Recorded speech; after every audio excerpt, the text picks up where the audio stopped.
El apóstol Juan escribió que si confesamos nuestros pecados, Él es fiel y justo para perdonar nuestros pecados y limpiarnos de toda maldad. Este es un versículo maravilloso que nos da esperanza. Pero me temo que no es suficiente para contestar todas las preocupaciones de aquellos que escuchan el Evangelio por primera vez. Un nuevo creyente puede tener preguntas preocupantes. Por ejemplo, ¿qué tipo de pecados perdona Dios? Tal vez no va a perdonar lo que yo he hecho. Otra pregunta, ¿cuáles son las condiciones para que Dios me perdone? ¿Qué tengo que hacer? He hecho cosas horribles que no tienen reparación y yo no puedo contestar por todos mis pecados. Si bien es cierto que este versículo solamente no puede contestar todas las posibles preguntas sobre el perdón, existe un contexto bíblico más amplio que nos ayuda a entender todo sobre el perdón y cualquier otro tema bíblico. Este es el estudio de hoy. No se retiren, que ya regresamos.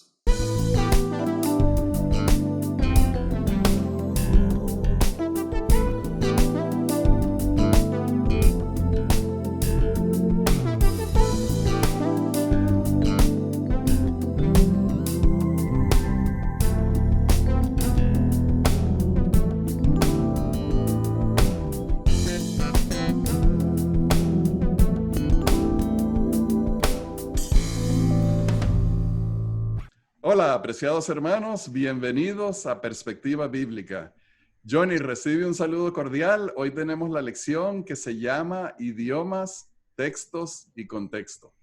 Y con ese título tan especial, tenemos la bendición de estudiar la Biblia y de entender cómo interpretarla un capítulo más. Hablando de interpretar, ¿cómo está la vida en el COVID-19 por allá, por los Ohio? Bueno, el gobernador está abriendo un poquito el estado para que algunos negocios funcionen, pero la orden de cuarentena se extendió hasta el final del mes de mayo. Y parece lo más certero hacer esto, ¿verdad? Hay que colaborar, sí. Incluyamos el COVID-19 y sus efectos en nuestra oración. ¿Te parece bien? Muy bien. Gracias, Señor, por el privilegio que tenemos de hablar contigo. Imploramos tu presencia. Bendice a los gobernadores, al presidente, a los primeros ministros de los diferentes países del mundo que están luchando contra el COVID-19. Ayuda a los médicos, a las enfermeras, a los que están trayendo la comida a los supermercados y a todos los otros que están trabajando en medio de esta pandemia que ya ha matado a miles de miles. Bendícenos al estudiar tu palabra y que tengamos la confianza en ella. En el nombre de Jesús. Amén. Amén. Amén. Bien, Johnny, hoy vamos a comenzar nuestro estudio leyendo en Deuteronomio 28, un capítulo que tiene unos versículos muy negativos. Pero si no escuchas la voz del Señor tu Dios, a fin de procurar poner por obra todos sus mandamientos y sus estatutos que yo te mando hoy, todas estas maldiciones vendrán sobre ti y te alcanzarán. Maldito serás en la ciudad y maldito en el campo. Maldita serán tu canasta y tu arteza de amasar. Malditos serán el fruto de tu vientre y el fruto de tu tierra, la cría de tus vacas y el aumento de tus ovejas. Maldito serás al entrar y maldito al salir. El Señor enviará contra ti maldición, turbación y reprensión en todo lo que emprenda tu mano, hasta que seas destruido y perezcas rápidamente a causa de la maldad de tus hechos, por los cuales me habrás abandonado. Johnny, aquí tenemos un pasaje corto, pero en realidad son 54 versículos que hablan de todo tipo de maldiciones y castigos que le va a caer a los hijos de Israel si no siguen a Dios. Y apenas hay unos 14 versículos que hablan de bendiciones si si siguen a Dios y obedecen sus mandamientos. Exacto. Si nosotros estudiáramos únicamente este pasaje de la Escritura, nos quedaríamos con un concepto muy negativo y también equivocado de Dios. Y lo primero que hemos de tener en cuenta es una pregunta filosófica, una pregunta de hermenéutica. ¿Representan las palabras de la Biblia el carácter de Dios o dan testimonio con las palabras de los hombres del carácter de Dios? Son dos perspectivas muy diferentes, Rafael. Sí. Y yo sugiero... Sigue, Johnny. Y yo sugiero que, tal como Elena de White lo escribió en Mensajes Selectos tomo 1, las palabras de la Biblia, particularmente en textos como estos, no representan el carácter de Dios, representan el testimonio conforme a la cultura de sus días, en este caso de Moisés, de lo que él piensa acerca de Dios. Dios le revela una realidad, él la entiende en su contexto y la presenta en ese contexto. Y bueno, Johnny, es importante tomar en cuenta el contexto porque eso es lo que le da realmente al lector la habilidad de comprender el tema de que se está tratando. Este pasaje está en medio de un capítulo, está en medio de un libro, quiero decir, es parte de la Torá, es parte del Antiguo Testamento. Y el contexto aún más amplio es la Biblia entera. Y entonces, para no cometer el error de ser simplones y de mirar una sola cosa e imaginarnos toda una teología, construirla sobre un solo pasaje, tenemos que tomar en cuenta ese contexto amplio. Dios tenía un mensaje que transmitir a la humanidad. Para eso empleó una cantidad de hombres a través de muchos siglos. Dio todo tipo de mensajes, dio historia, dio códigos legales, poesía, profecía, biografía, cartas, pasajes proféticos, libros poéticos, ya mencioné la poesía, los proverbios.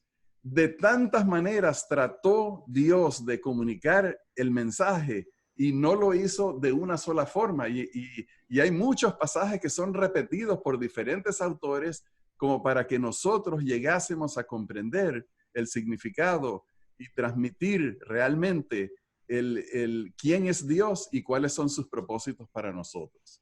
Y para ayudarnos a entender, vamos a ver en la siguiente pantalla un cuadro así, un vistazo a lo que es el Antiguo Testamento.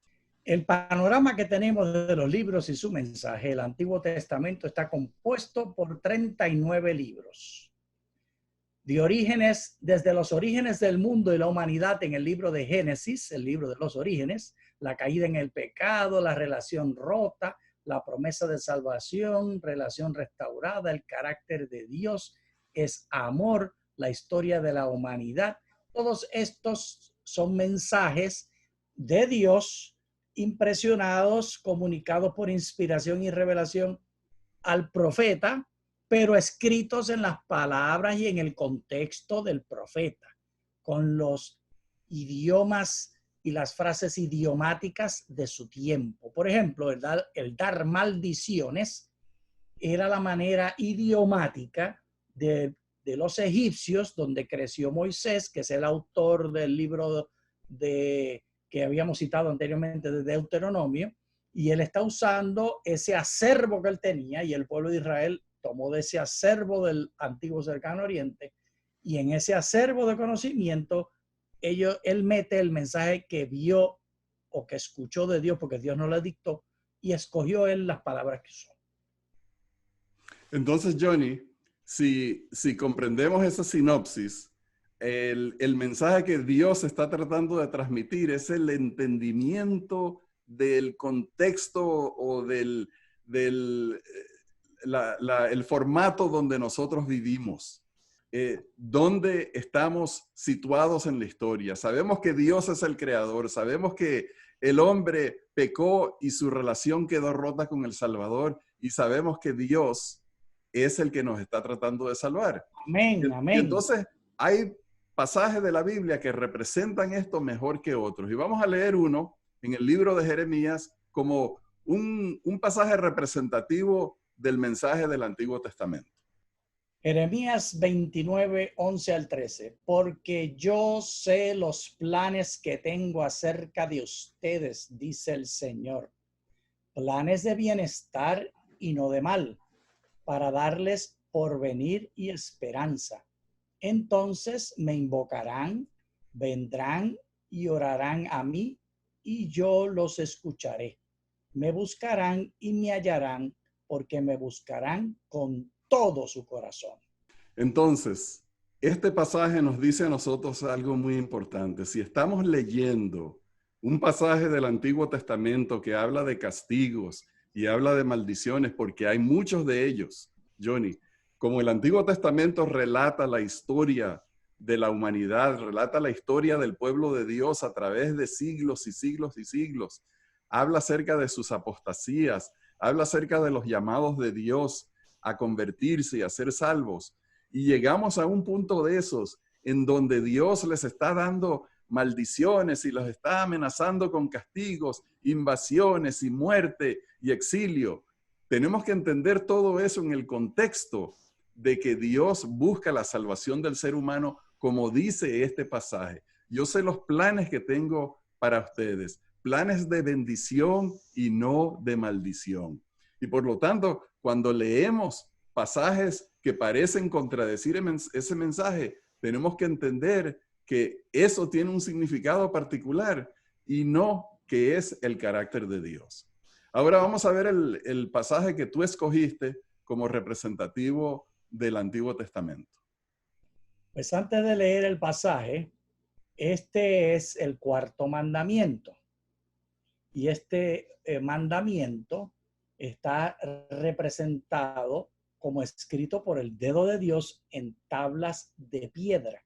De hecho, hubo dos veces que lo escribió en tablas de piedra, porque las dos primeras piedras las rompió de ira el hermanito Moisés cuando venía descendiendo del monte. ¿Recuerda esa historia? Entonces, ahora aquí tenemos la segunda versión de esa primera versión del Antiguo Testamento de los 10 mandamientos. Vamos a ver entonces la segunda versión posteriormente. La primera versión es de Éxodo 20. Acuérdate del día del sábado para santificarlo.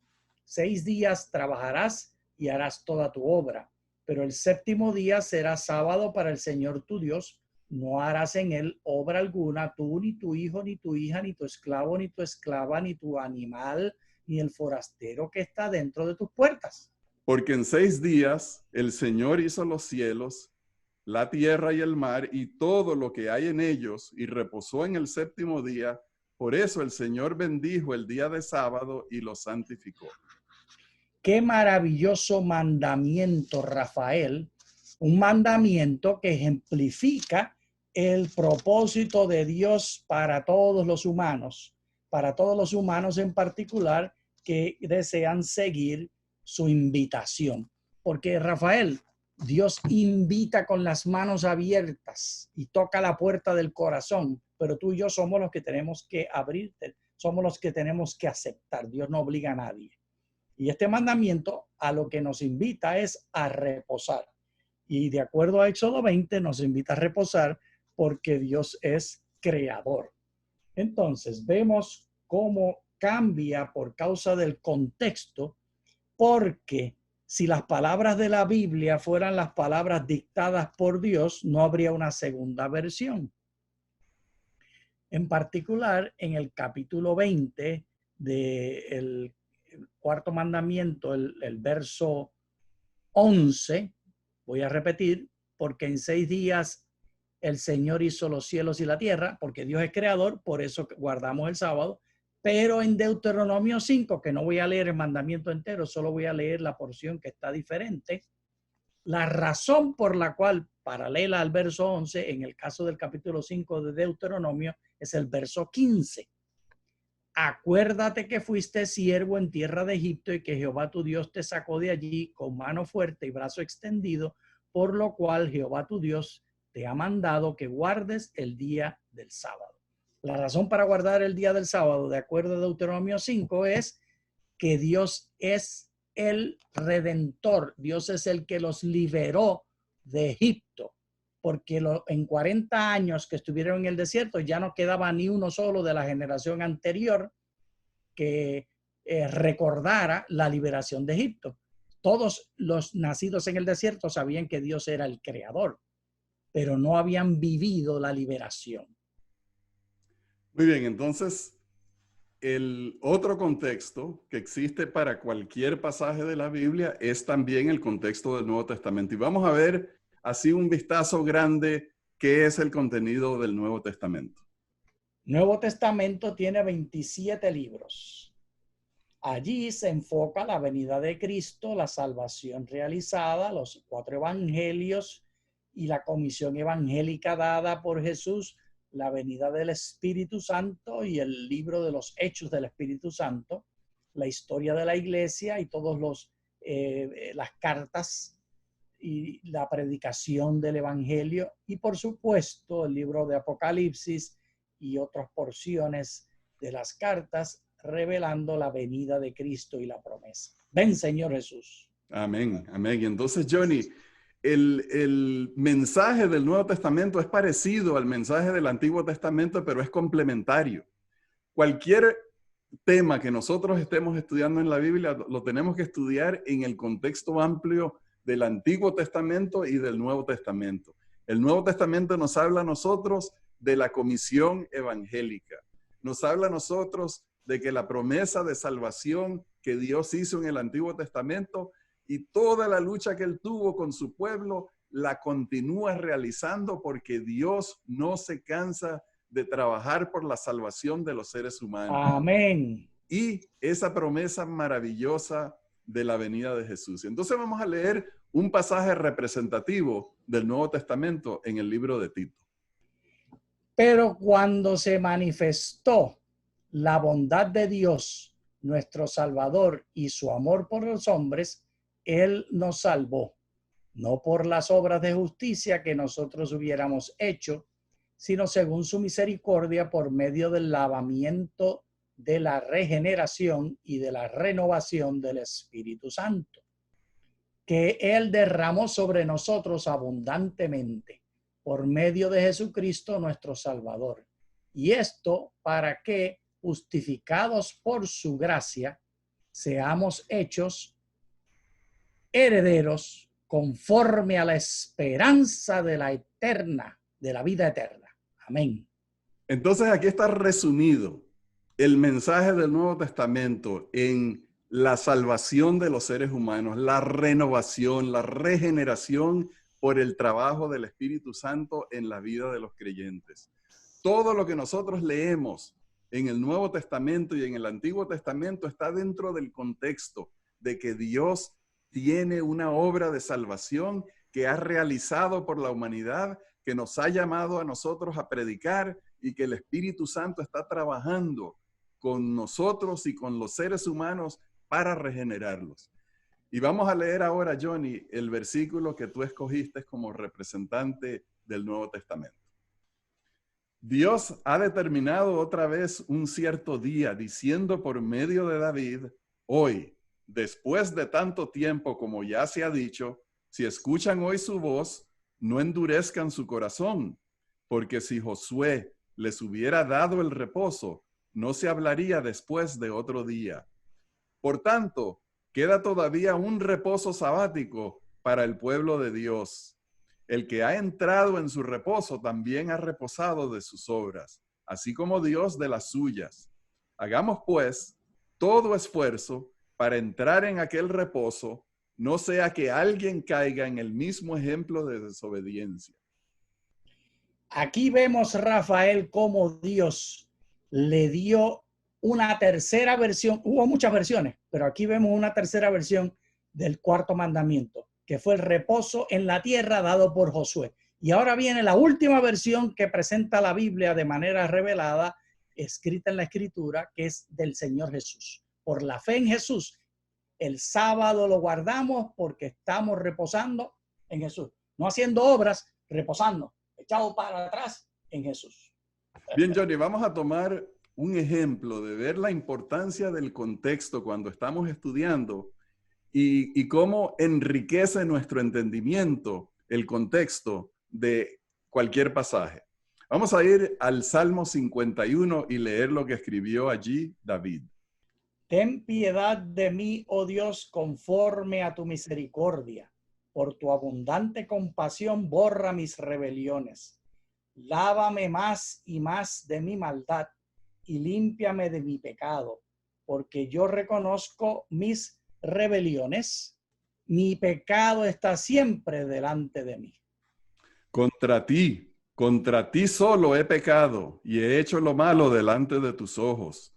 Seas tú reconocido justo en tu palabra y tenido por puro en tu juicio. He aquí en maldades he nacido y en pecado me concibió mi madre. Y he aquí, tú quieres la verdad en lo íntimo y en lo secreto me has hecho comprender sabiduría. Quita mi pecado con hisopo y seré limpio. Lávame y seré más blanco que la nieve. Hazme oír gozo y alegría, y se regocijarán estos huesos que has quebrantado. Esconde tu rostro de mis pecados y borra todas mis maldades. Crea en mí, oh Dios, un corazón puro y renueva un espíritu firme dentro de mí. No me eches de tu presencia ni quites de mí tu Santo Espíritu. Devuélveme el gozo de tu salvación y un espíritu generoso me sustente. Bueno, Johnny, tú le pusiste efectos a la lectura del Salmo y en realidad estabas representando la angustia que se lee en lo que escribió David. Había un pesar, había una preocupación, no había gozo en su vida, estaba callando sus pecados, estaba escondiéndose de Dios, pero no hallaba paz y le rogaba a Dios que lo perdonara y que lo perdonara de verdad. Era realmente un sufrimiento y una gran angustia que él estaba experimentando. ¿Y no fue por casualidad? Sí, bueno, pero todavía no podemos decir por qué, pero lo que sí vamos a hacer es vamos a ir al siguiente pasaje que está en Salmo 32. Bienaventurado aquel cuya transgresión ha sido perdonada y ha sido cubierto su pecado. Bienaventurado el hombre a quien el Señor no atribuye iniquidad y en cuyo espíritu no hay engaño. Mientras callé, se envejecieron mis huesos en mi gemir todo el día. Porque de día y de noche se agravó sobre mí tu mano. Mi vigor se convirtió en sequedades de verano. Mi pecado te declaré y no encubrí mi iniquidad y dije, confesaré mis rebeliones al Señor y tú perdonaste la maldad de mi pecado. Y ese perdón, Rafael, vino por misericordia. Si hubiera sido el juicio de David, él debió morir, porque cuando Natán lo confronta y le habla de un hombre que le robó una sola ovejita que tenía un miserable, infeliz, y ese rey, ese personaje poderoso, se quedó con la ovejita para tener satisfecha su lengua y su paladar. Y después que está ya bien enojado David, y David no puede esperar que Natán termine la historia y dice, ¡hay que matarlo! Y Natán le dice, ese eres tú. Sí. Bueno, entonces vemos que aquí en el Salmo 32 hay un cambio de corazón. Bienaventurado, 2 veces dice. En otras palabras, ha hallado de nuevo el gozo de la salvación, Johnny. O sea que lo que leímos primero en el Salmo 51 era la meditación durante ese periodo que estaba él orando para que no se muriera su hijo porque había sido reprendido. Y el Salmo 32 viene después de haber recibido el perdón, después de la muerte de su hijo y cuando ya está en paz. Y entonces, Johnny, cuando estamos leyendo estos 2 pasajes, obviamente estamos aprendiendo mucho acerca del perdón, pero todavía falta algo muy importante que tú nos diste unas pistas en lo que acabas, nos adelantaste un poquito, nos diste unas pistas, pero cuando regresamos al capítulo 51 de Salmos, encontramos lo siguiente. Al músico principal, Salmo de David, cuando el profeta Natán fue a él después de que David tuvo relaciones con Betsabé. A mí me encanta cómo la Biblia lo presenta, Rafael. No está menoscabando, ni escondiendo, ni dando, usando palabritas eufemísticas. Y entonces aprendemos que estos dos salmos están relacionados con esa malaventura, ese acto criminal, esa violación y homicidio que cometió David y que pasó por una experiencia espiritual horrenda de pecar y esconderse de Dios, pero que, maravilla de maravillas, aprendemos que Dios es capaz de perdonar aún los pecados tan horribles de personas que han sido tan bendecidas como David mismo. Amén. Leer solamente el Salmo 51 nos da solo un poquito de entendimiento sobre el tema del perdón. Leer el Salmo 32 nos hace entender un poquito más. Leer la historia de David con Betsabé amplía todavía más, pero en el Nuevo Testamento también encontramos contexto que nos ayuda a entender el tema del perdón de los pecados. Vamos a ir a ese pasaje en Primera de Juan. Si decimos que no tenemos pecado, nos engañamos a nosotros mismos y la verdad no está en nosotros. Si confesamos nuestros pecados, Él es fiel y justo para perdonar nuestros pecados y limpiarnos de toda maldad. Pero si decimos que no hemos pecado, lo hacemos a Él mentiroso y su palabra no está en nosotros. Rafael, aquí la advertencia es clara. El punto de partida es que Rafael Cañizales es un pecador. Y como pecador, tiene que ver la maldad de su corazón y como pecador, aceptar su necesidad. Y de Johnny Ramírez Johnson ni se diga. Acepto, Señor, soy pecador. Y el que no hace eso es un mentiroso. Y Johnny, este es solamente un ejemplo. Hemos aprendido mucho acerca del perdón de los pecados. Si fuéramos a leer únicamente lo que dijo Juan, no tendríamos el conocimiento amplio y no entenderíamos completamente bien lo que significa que Dios es fiel y justo para perdonar nuestros pecados y limpiarnos de toda maldad. Y no es que hemos agotado el tema, porque hay muchos pasajes. Pudiéramos aprender de la experiencia de Pedro, pudiéramos aprender de tantas otras cosas, de Abraham también. El tema es, Johnny, que cuando estamos estudiando un tema como el perdón de los pecados, o como la venida de Jesús, o como los 10 mandamientos, o como la salvación por gracia, tenemos que estudiar la Biblia entera, desde el Antiguo Testamento, el Nuevo Testamento y todos esos contextos, todos esos textos, uniendo pedazo con pedazo, nos ayuda a tener un entendimiento más completo de las Escrituras y nos ayudan a fortalecer nuestra fe. Amén. Muchas veces cuando leemos un pasaje quedamos con dudas o quedamos sin nosotros saberlos con un entendimiento parcial del mensaje de Dios. Pero a medida que vamos leyendo otros autores, a medida que vamos leyendo otros libros, a medida que cruzamos un texto con otro, entonces nuestro entendimiento se va fortaleciendo y al mismo tiempo nuestra fe se va afianzando, se va enraizando en la palabra de Dios. Amén. Y bien, con este pensamiento, queridos hermanos, llegamos al final del estudio de hoy. Les agradecemos por habernos acompañado y les deseamos muchas bendiciones. Muchas gracias.